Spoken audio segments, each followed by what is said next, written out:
여러분 반갑습니다. 오늘 또 하나님의 말씀을 통해서 우리 영생의 길을 함께 찾아보도록 하겠습니다. 지난번에도 머뭇거리지 말자라는 제목으로 우리가 이 매일매일 살아가는데 품성을 건설하는 일에 우리가 조금 더 쉴 틈 없이 꾸준히 일하자는 말씀을 강조해 드렸는데요. 오늘도 역시 같은 주제로 반복해서 말씀을 드리겠습니다. 지난번에 말씀드린 대로 우리가 지금 현재 갖고 있는 이 정신, 이 인격이 그대로 하늘나라에 간다고 하는 이 엄숙한 사실을 우리는 늘 기억해야 되겠습니다. 따라서 우리가 지금 갖고 있는 이 인격과 정신을 하늘에 가지고 간다고 하는 말은 영생은 지금 이미 시작되었고 우리는 영생의 길을 가고 있다는 것을 알 수 있습니다. 왜냐 그러면은 지금 우리가 만들고 있는 이 품성이 영원한 생명 속으로 들어가기 때문에 그렇습니다. 그래서 예수님은 산상보훈에서 율법을 강조하시면서 청중들에게 너희 아버지의 온전하심 같이 너희도 온전하라. 이렇게 말씀을 하셨고, 그래서 이 사랑의 정신을 예수님은 극도로 강조하셨습니다. 원수를 위해서 기도하고, 멸시하는 자를 위해서 멸시하는 자를 용서하고, 이와 같은 속옷을 빼앗고자 하는 자에게 겉옷까지도 금하지 말고, 아무것도 바라지 말고 빌려주고, 이건 정말 이 하늘에서만 가질 수 있는 그런 정신을 예수님은 산상보훈에서 강조하셨습니다. 왜냐하면 바로 지상에서 갖는 그와 같은 사랑의 정신이 하늘까지 그대로 가지고 가기 때문에 그렇습니다. 우리가 이 세상에서 하나님을 믿고 신앙생활을 할 때에 우리는 잠시도 쉬지 않고 우리의 품성을 만들어가고 있습니다. 우리가 하는 말, 우리가 하는 생각, 우리가 하는 행동 모두가 다 인격을 만들고 있는 것입니다. 하나님의 말씀에 그래서 100% 철저하게 순종하는 생활을 살아야 하는 것이 얼마나 중요한가를 알게 됩니다. 품성은 쉬지 않고 만들어져 가고 있고 바로 만들어진 그 품성을 가지고 우리는 예수님의 재림을 맞이할 것이며 천국에 가게 될 것입니다. 그래서 예수님은 율법에 대한 순종을 강조하시면서 누구든지 나의 이 말을 듣고 행하는 자는 반석 위에 집을 지은 지혜로운 사람 같고 내 말을 듣고 행치 아니하는 자는 모래 위에 집은 지은 어리석은 사람이라고 그렇게 말씀을 하셨습니다. 오늘 시간이 되는 대로 그 말씀들을 보겠습니다. 자, 지난번에 제가 성소의 아름다움을 보여주셨죠. 이 성소는 하나님께서 이스라엘 백성들이 죄를 없애기 위해서 지어놓은 집인데 이 집은 하나님께서 모세를 통해서 그 청사진을 보여주셨고 이곳에서 예수님의 십자가를 상징하는 그와 같은 제사가 날마다 드려졌습니다. 그래서 이스라엘 백성들은 이 제사, 비록 예수님의 십자가는 몇백 년 후에 있을 일이지만 그 예수님의 공로를 미리 바라보면서 죄를 용서받을 수 있는 그와 같은 은혜를 구약 시대의 이스라엘 백성들은 매일 경험하면서 죄의 지배에서 벗어나게 되었습니다. 내가 그들 중에 거할 성소를 그들을 시켜 나를 위하여 짓되 물은 내가 네게 보이는 대로 장막의 식양과 그 기후의 식양을 따라 지을지니라. 아까 보았던 그 성소는 속죄소, 예수님께서 죄를 속죄하시는 그 속죄소의 건물이기도 하지만 궁극적으로 또 우리 성도들이 가져야 할 아름다운 품성의 모습이 바로 성소로 상징이 되어 있습니다. 그래서 우리가 진심으로 예수님을 믿기만 한다면 우리 속에서도 저 성소처럼 아름다운 하나님의 형상을 닮은 거룩한 인성이, 거룩한 품성이 만들어질 수 있다는 것을 우리는 이 성소를 통해서 볼 수가 있습니다. 하나님께서는 이스라엘 백성에게 당신이 거할 곳을 만들어 주길 원했을 뿐 아니라 그들에게 품성의 영광스러운 전형, 아주 모델을 보여주셨다. 그래서 모든 하나님의 백성들이 진실한 믿음을 가진다면 천국에 갈 수 있는 아름다운 인격을 만들 수 있다는 것입니다. 자, 그와 같은 것은 매일매일 제사를 통해서 경험되는데요.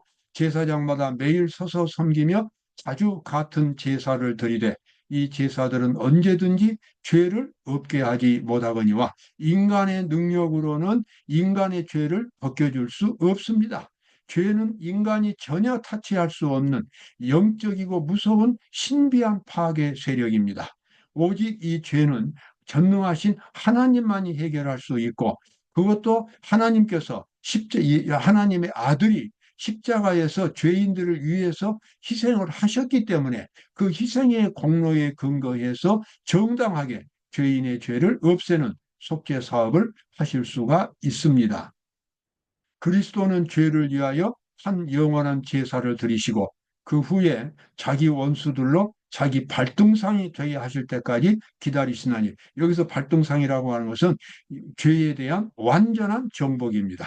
예수님은 우리 속에서 예수님이 우리 마음속에 들어오실 수만 있다면 들어오셔서 완전히 죄를 극복하는 그러한 경험을 갖도록 만들어 주시는 것입니다. 그래서 거룩하게 된 자들을 영원히 온전케 하셨느니라.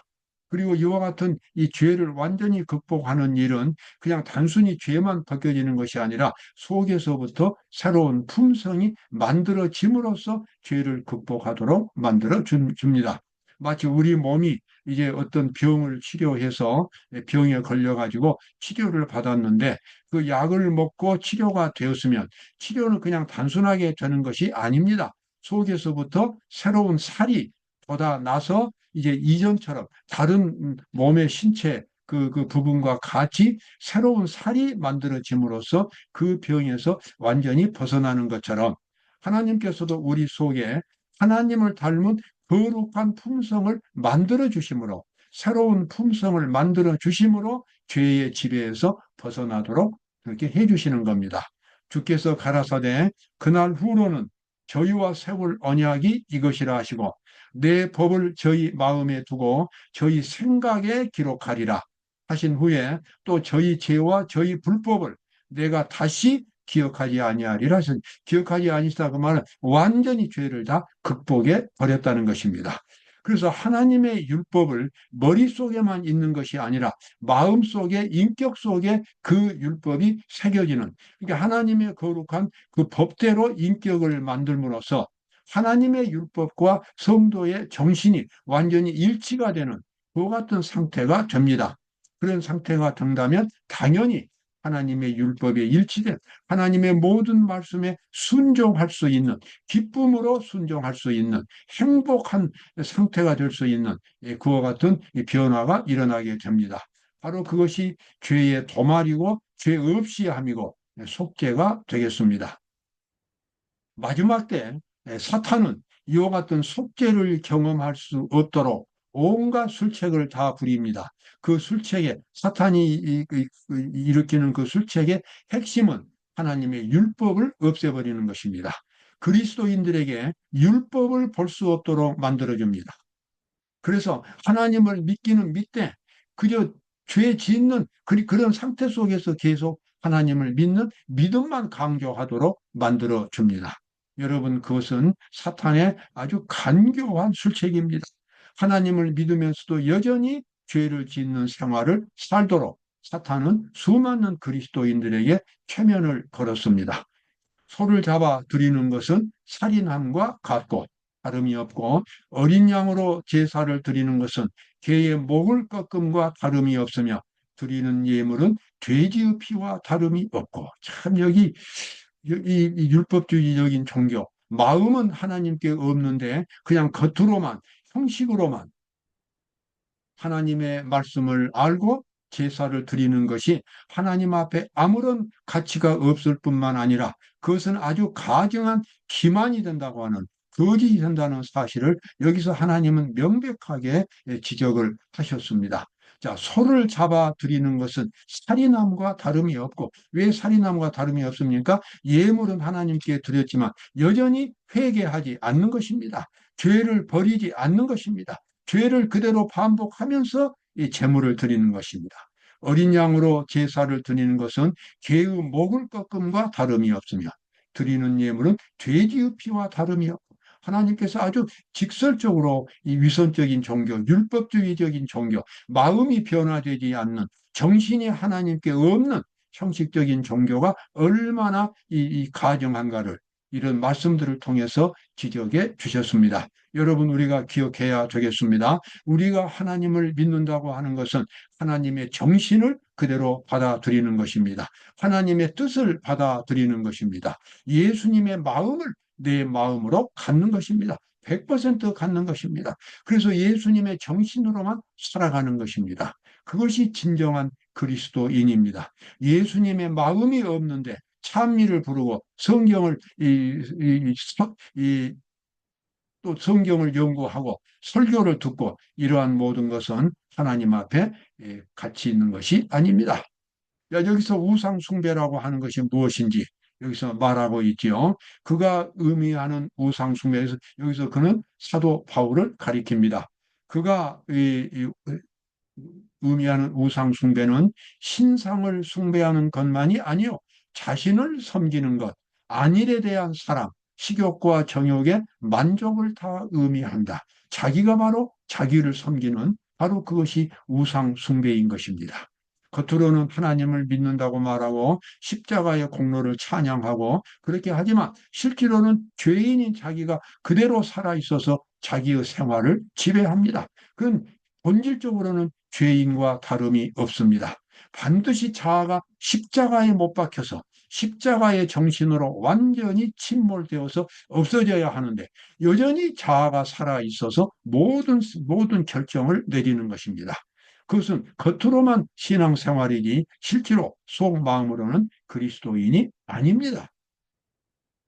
그래서 이제 요한계시록 그 14장에 보면 마지막 때 하나님께서 이제 새 천사 기별을 주시는데 거기서 이 엄중한 이 마지막 때 그리스도인들이 자기 자신을 엄중하게 살펴보고 구원을 확실하게 받을 수 있는 그 기별, 새 천사 기별을 주셨습니다.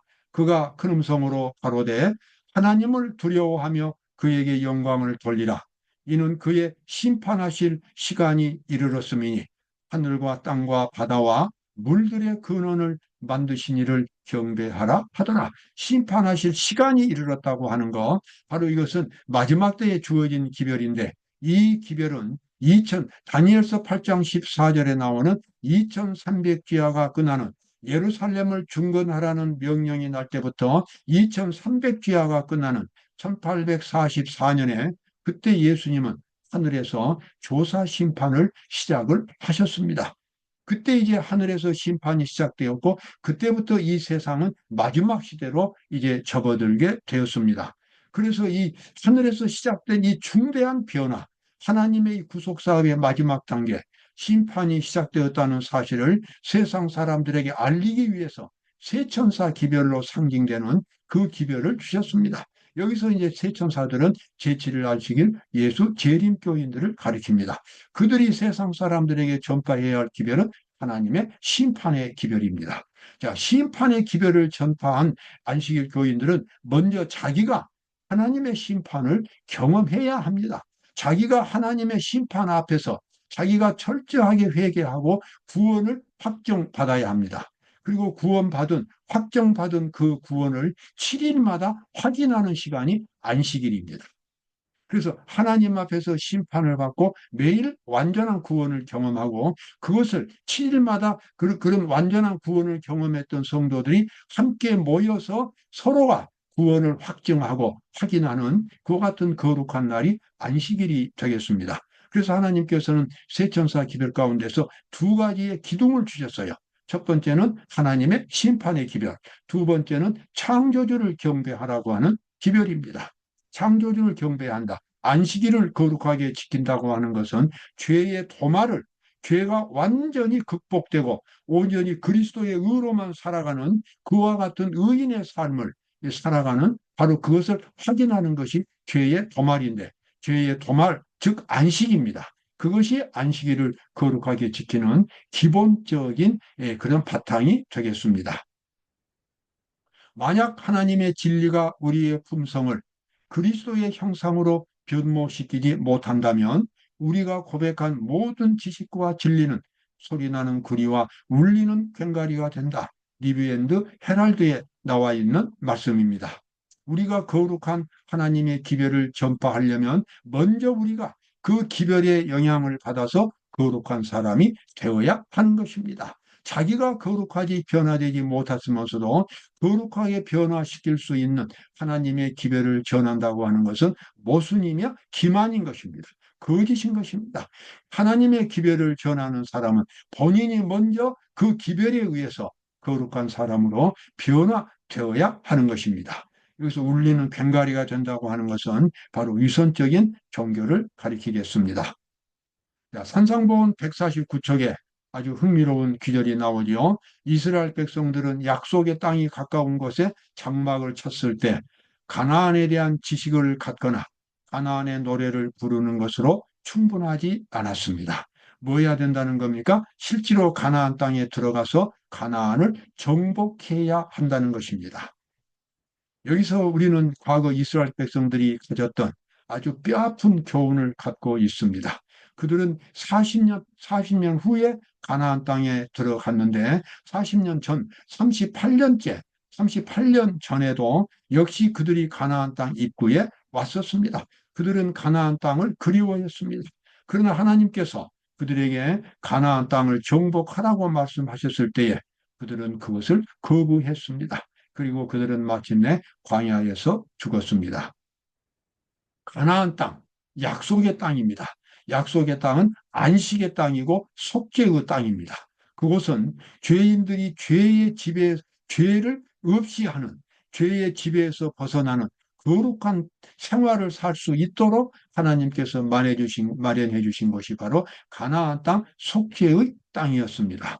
그곳에서 장차 예수께서 십자가에 달려 돌아가실 것이고 그 십자가의 공로를 미리 힘입어서 수많은 사람들이 그곳을 바라보면서 안식을, 쉼을 얻을 수가 있었습니다. 죄의 지배로부터 벗어나는 그 같은 쉼을 경험할 수 있었습니다. 그 가나안 땅을 보면서 찬미를 부르는 것, 그 다음에 찬양하는 것, 그것만으로 충분하지 않습니다. 오늘 우리가 쇠천사의 기별을 칭찬하고 쇠천사의 기별은 이 시대에 주어진 하나님의 위대한 기별이라고 그렇게 칭찬하는 것만으로 충분하지 않습니다. 우리가 직접 쇠천사의 기별을 깊이 경험하고 죄 없이 함을 받아야 합니다. 죄의 지배에서 벗어나야 합니다. 그러기 위해서는 우리 속에서 거듭남을 경험해야 합니다. 이속 사람이 하나님의 형상으로 변화되고 그래서 이 새로운 인격이 만들어지고 죄의 세력이 깨어지는 그와 같은 경험입니다. 하이브이는 이렇게 표현했습니다. 그대가 어떤 사람이든 어떤 생활을 살아왔던 오직 그대는 하나님이 정하신 방법으로만 구원을 받는다. 교회정원 5권 218쪽에 나와 있는 말씀입니다. 그대는 이 그리스도의 반석 위에 철저하게 깨어져야 한다. 그대는 그리스도의 십자가의 보혈의 공로를 힘입어야 한다. 자아가 깨어지고 그리스도의 정신으로 새롭게 변화되는 경험. 바로 그것이 영생이고 구원인 것입니다. 그 경험을 가질 수 있는 믿음이 구원에 이르는 믿음입니다. 그저 믿습니다만 강조하거나 예수님에 대한 지식만을 갖는 것은 완전한 믿음이 아닌 것입니다. 우리는 예수님을 그렇게 영접할 수 있고 그래서 하늘 사람으로 변화될 수 있습니다. 예수님은 그것을 새 언약을 성취한 것으로 약속해 주셨습니다. 여러분 오늘도 귀한 하루를 보내시기를 바랍니다. 감사합니다.